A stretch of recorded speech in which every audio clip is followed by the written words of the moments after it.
Hello, it's Speci here. This is the place to be for your Gwent content in the next month. Any leaks I'm going to be posting on my channel from now on. And I'm going to start off by bringing you the Usurper Legendary Evolving Card trailer. And I've brought all the information that is available into one little place so you can get all the info you need, including provision cost, card text, all that sort of stuff. Also going to be looking at some potential synergies that already exist in the game. And yeah, just have a little chat about it. We've also got a hint at what the next legendary card is going to be. So we'll talk about that a little bit too. Let's get on and watch the trailer. Bang! Let me tell you the tale of an emperor. No, not that fool Fergus var Emrys, the boar. This one, I believe you remember solely as the Usurper. Introducing the Usurper, an evolving card that gains strength at the start of each round. The card depicts the Usurper's rise from lowly soldier through general, in order finally to become the Emperor of Nilfgaard. The Usurper excels at deploying spies behind enemy lines, and in final form can turn the most stalwart ally into a duplicitous foe. Seditious Aristocrats is one of the many new cards built to synergize with Usurper and flesh out the Nilfgaardian spy archetype. While a soldier at heart, the Usurper and his entourage gladly blur any lines of allegiance to achieve advantage.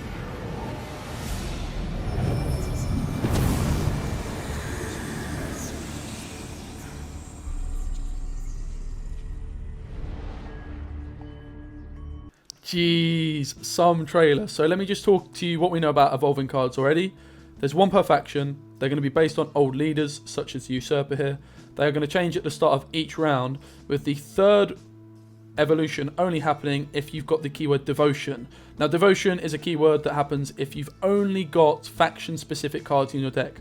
In other words, your card is not going to evolve into the third form if you're using neutral cards in your deck. So this is going to be basically an alternative to Radia and Shoop as the big card in your deck.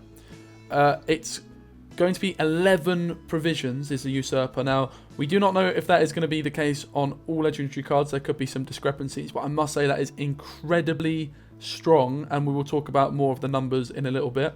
Also, you can use any stratagem, so you're not forced into using, the monsters or the Skellige, even worse, the Skellige stratagem. You're going to be able to use any stratagem because it's not one of the 25 cards in your deck.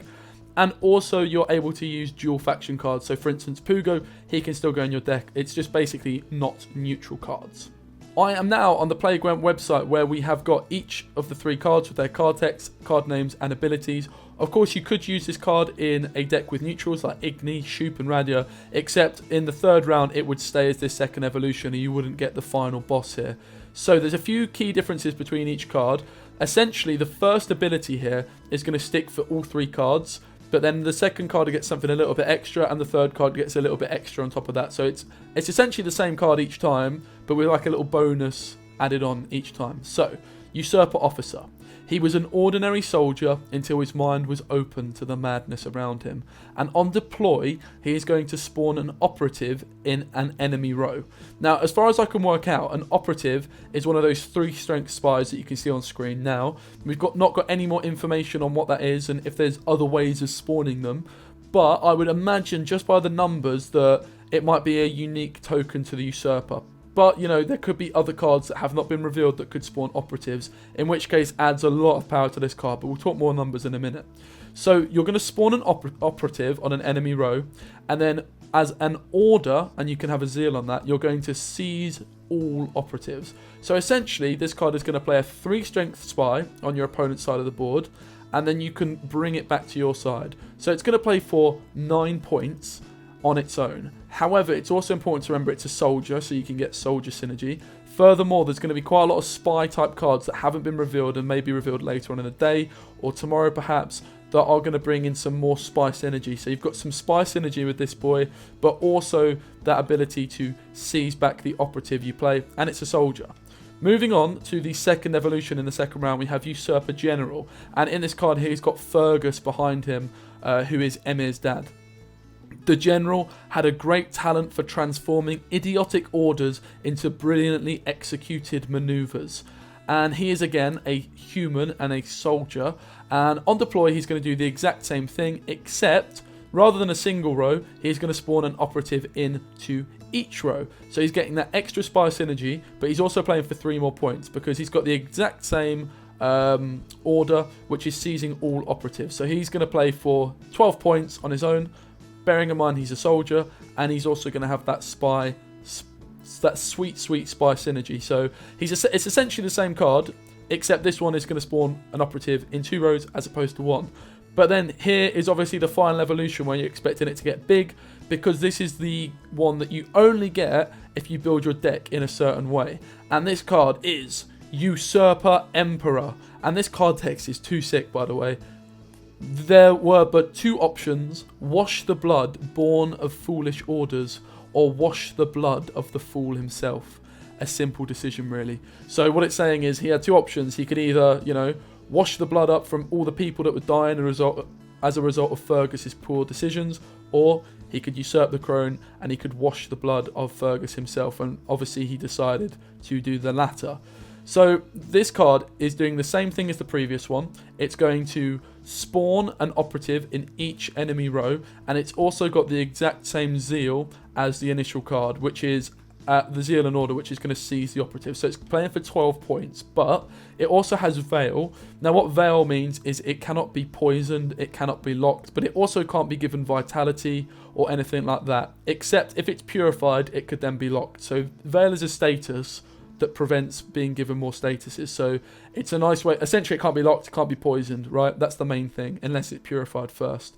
But it's also got this extra little bonus on it, which is whenever you play an agent, boost self by 1. So whenever you play an agent, it's going to boost self by 1. Now, in Gwent over here, I have made a deck with some of the agents already in the game. Now, bear in mind, you can only have this card if you don't have neutrals. So there are a couple neutral agent cards like Matter, for example, but you're not going to have those in your deck anyway if you're getting to this stage of the Usurper. So I've just included the Nilfgaardian ones, and of course, more might be announced.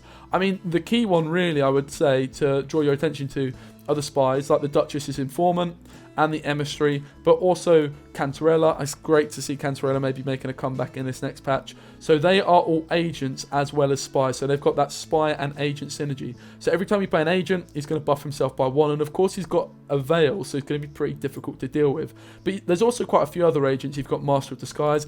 Fangs is one as well, so potentially some poison. And of course, as Fangs is one, that also means you could potentially have a Masquerade Ball and Usurper in round 3, which would be extremely threatening, because of course Fangs is played through Masquerade Ball. Vatir, Stefan, Shillard are all agents, and also Dodric and this guy whose name I cannot pronounce, and of course Rico as well. But there is one other thing that changes about this card that might not catch your eye straight away, because it is subtly important. Oh, yeah, to explain my confusion, in the trailer he's got the Aristocrat tag for the 3rd evolution, but not for the other 2. But on the Plague website he does not have the tag Aristocrat and the final one. So I'm going to get that cleared up for you, and in the description I will let you know what the crack is with that. So just to watch this video again, these are obviously looking like the operatives here. I would imagine that they are, token specific to the Usurper, because otherwise this card is just ridiculously good. Like ridiculously good. It's already very, very good. But if you could spawn these in other ways, I think that would be a little bit crazy. They've got the Doom tag as well, so they are going to be tokens. And obviously you can see like the Duchess's Informant is going to buff him up here as well, as they are agents. And you've of course got other spy synergies like Rain Farm and the Imperial Enforce as well. So really cool card, man. Very, very excited to see it being played. And it's just really cool to have spies coming back. I guess the only risk of having spies is sort of them being sort of like rats and filling your opponent's side of the board, but I think this Seize is a nice way of combating that, because they're not going to be over there the whole game, right? So really, really excited for this card, man. So yeah, some of the main agents, I mean, you've got your spies like Duchess Informant, etc. And it is of course important to remember that he is still a soldier, so he's got all that soldier synergy as well that you're seeing in those soldier packages. So of course it's essentially the same card all 3 rounds, except on this one it's playing for 9 with no synergy, this one it's playing for 12 with no synergy, and this one it's playing for 12 with no synergy, but it's also got a Veil so it can't be locked. And every time you play an agent, it's going to boost itself by 1.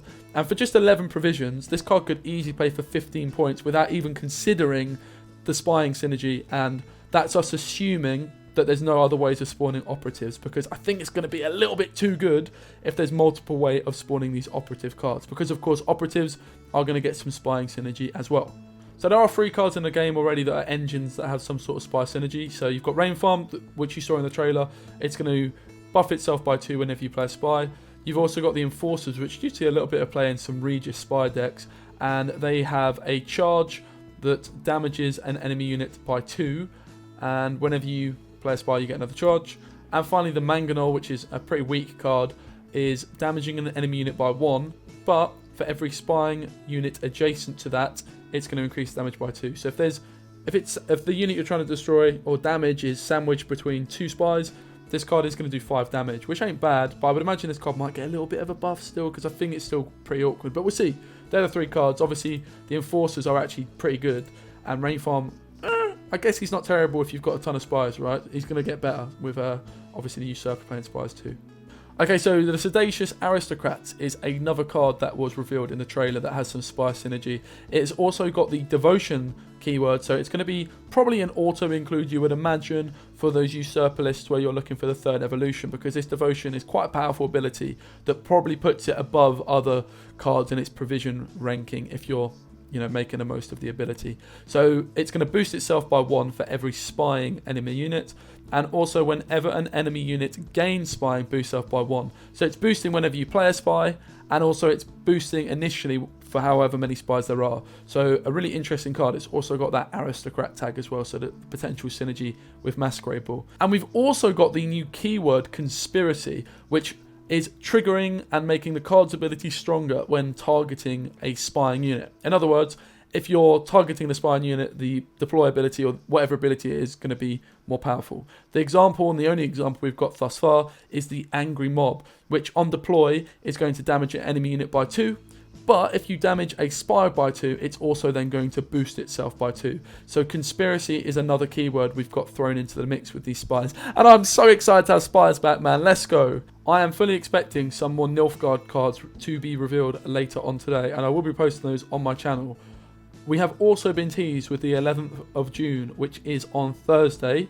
I do hope you've enjoyed the video, and I must say I am so excited by some of these keywords. Devotion, I think, is super cool. Obviously the return of Veteran as well. The Conspiracy for more spies. Symbiosis as well, like some more Spellitel.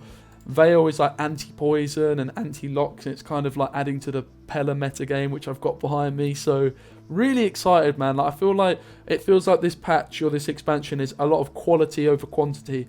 I do wish though, I really do wish they would make more use of the time in between expansions on smaller little changes, because there's a load of cards in Gwent that I still feel are pretty unhealthy. Hefty Helga, Philippa, Ewald, which do take away my enjoyment a lot. But I can only praise the team for including all these keywords. Like Devotion is just everything I want and more in an ability, because it takes away from people just building decks with Shoop and Radia, and it's gonna, obviously there's still going to be Shoop and Radia decks, there's still going to be decks that probably don't use the legendary evolving cards, but then you've got the Shoop Radia lists, you've got the evolving card lists, and then you've just got normal decks somewhere in between. So that's going to give a lot of diversity to deck builders like myself, and that's all I want.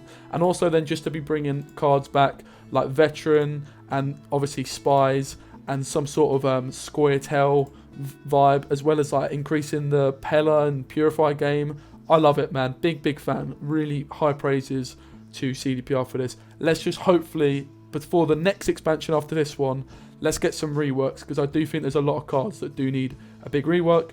But hopefully once the meta settles, because I'm sure there's going to be a few cards that need nerfing after this expansion, etc. Hopefully then we can use that time more wisely in between expansions to just, make the game better, make the pool of cards more consistently able to be included in decks. Because at the moment, pretty much every deck is going to start with the same bronze cards and that sort of thing. Not all the time, but a lot of them are. So well done, CDPR. Much love.